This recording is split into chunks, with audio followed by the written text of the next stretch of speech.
Hey guys, I'm Nathan from All Things Headrush, and in this video I'm going to go over a few examples on how to set up your Headrush Core for recording, and also some front of house and on stage solutions. So let's get right into it.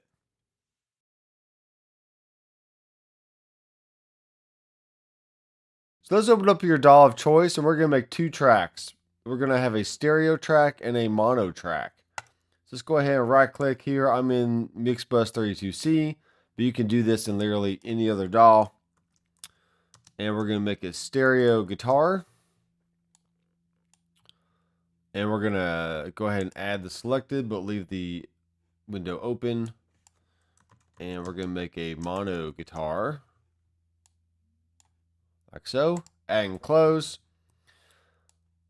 And now in my particular setup, I have an XLR coming out of the left output. And that's going into one single channel on the interface.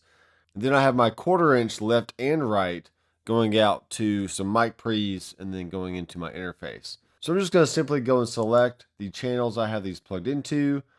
And for my stereo, it's going to be 21 and 22. And then for my mono, it's going to be channel 19.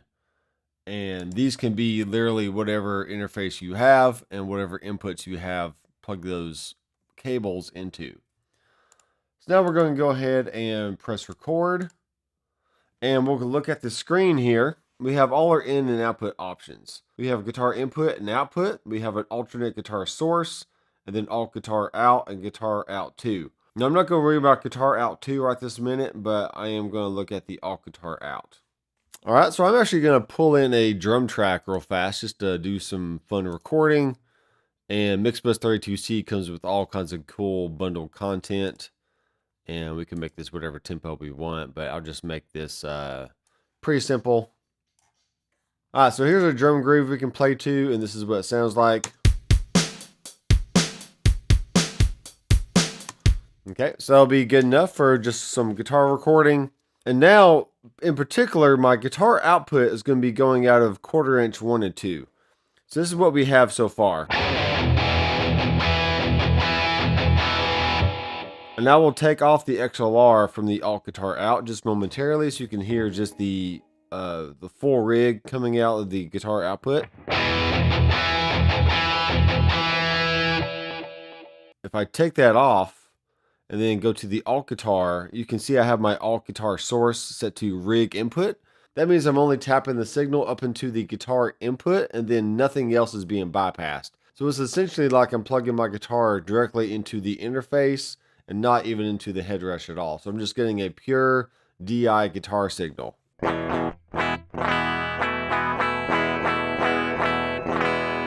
You can see my guitar input there on the screen. And now if I engage the 1/4 inch outputs again. All right, so you can hear I have all the distortion and delay and reverb and all that fun stuff. So now we're just going to simply press record and let's see what happens.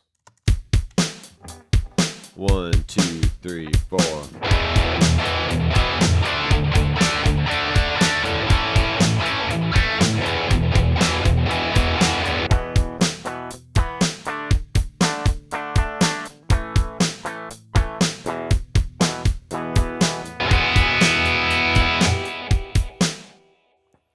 Okay, so now you can see we have our stereo guitar right here, and I'll go ahead and solo the mono one for now.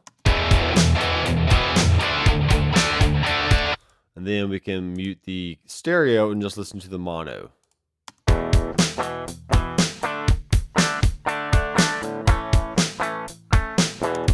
And now if I go ahead and group these, whatever I do to one, I can do to the other. So I'm just going to drag a little bar on the side, and we'll call this guitar group. And usually my guitars are green, so I'll make it green in this case. So now whatever I do to one, it'll do to the other. So I can go in and do some editing. And let's say I want to slide this around. Maybe I want to cut it right here. And maybe I want to cut it like over here. So now it's much easier to see those transients on the screen versus dealing with your distorted guitar sound. You can see a very defined transient. Now you could have this reversed. You could have stereo XLRs going to your interface and then one mono 1/4 inch output, and that's perfectly fine. You just choose the opposite selection on the Headrush and it'll accomplish the same thing.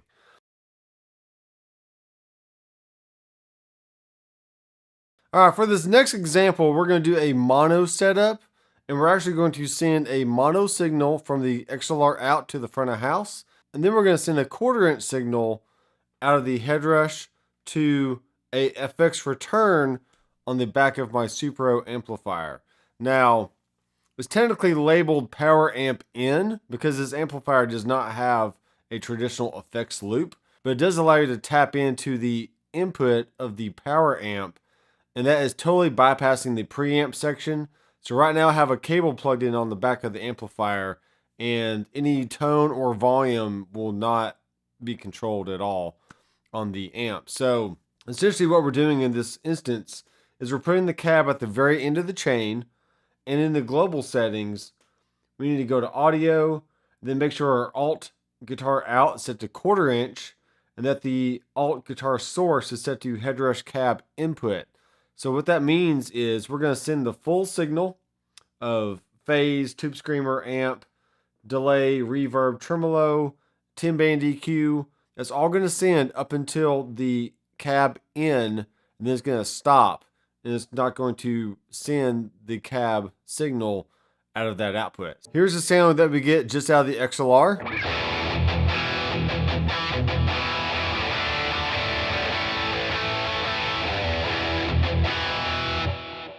Then here's the sound we get just from the amp. Now, mind you, I just have the microphone draped over the front of the amplifier because my mic stand is not cooperating with me. So it's not the best mic position, and it may not sound the greatest, but you can get the point.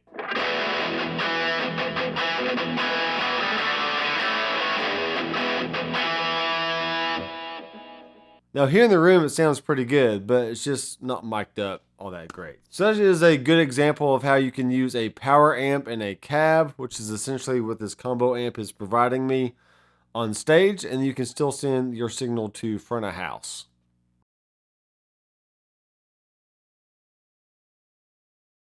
Now I've switched out the amplifier for my Quilter Aviator Cub, and this does have a traditional effects loop on it. So I'm going to take my snake that I've made, probably 15 years ago, and this is my 4-cable method snake. So what that means is I have 3 different cables, and I kind of have them coded, and I know which end is which.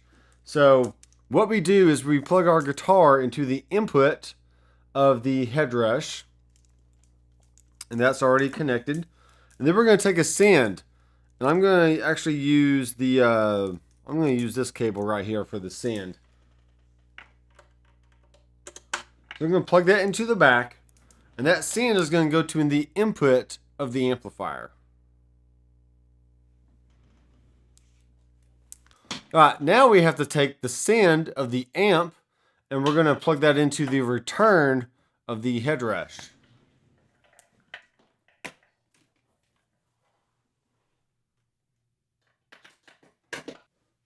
And now we're going to take the output of our Headrush and plug that into the return of the amplifier. So this is going to be the left 1/4 inch out. So in our global settings,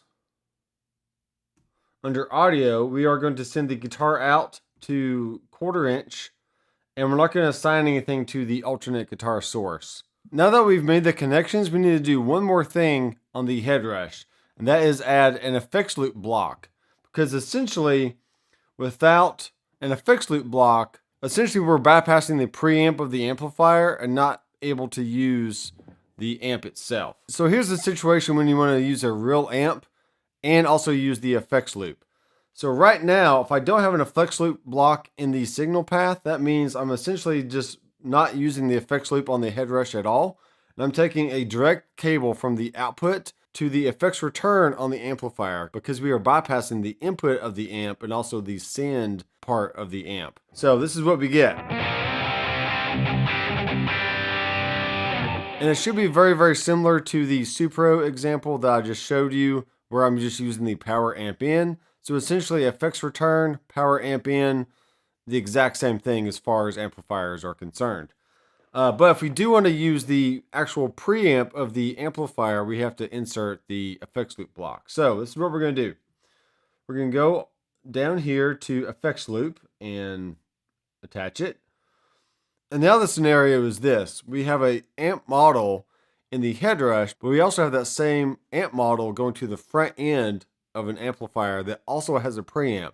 So in my personal opinion and experience, I do not like the sound of an amp model going to the front end of an amp. So therefore, I'm going to bypass this amp model, and you'll hear that is now clean. This is just a clean sound of the Quilter amplifier.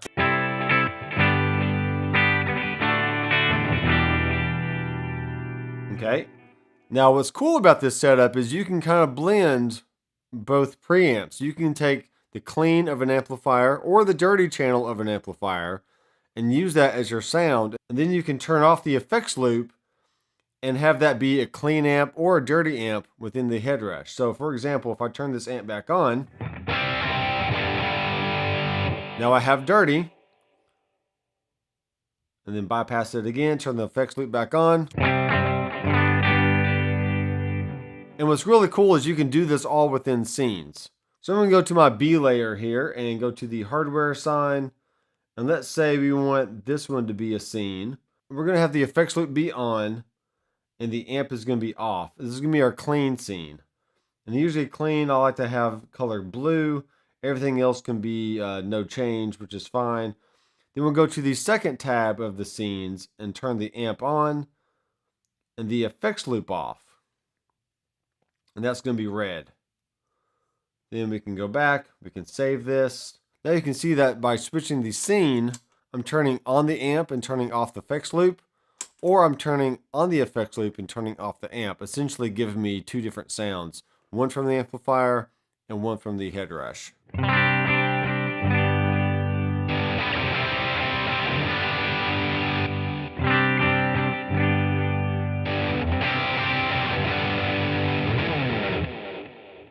So if you'd like to see more videos on the Headrush Core and Headrush in general, be sure to subscribe down below and click the bell.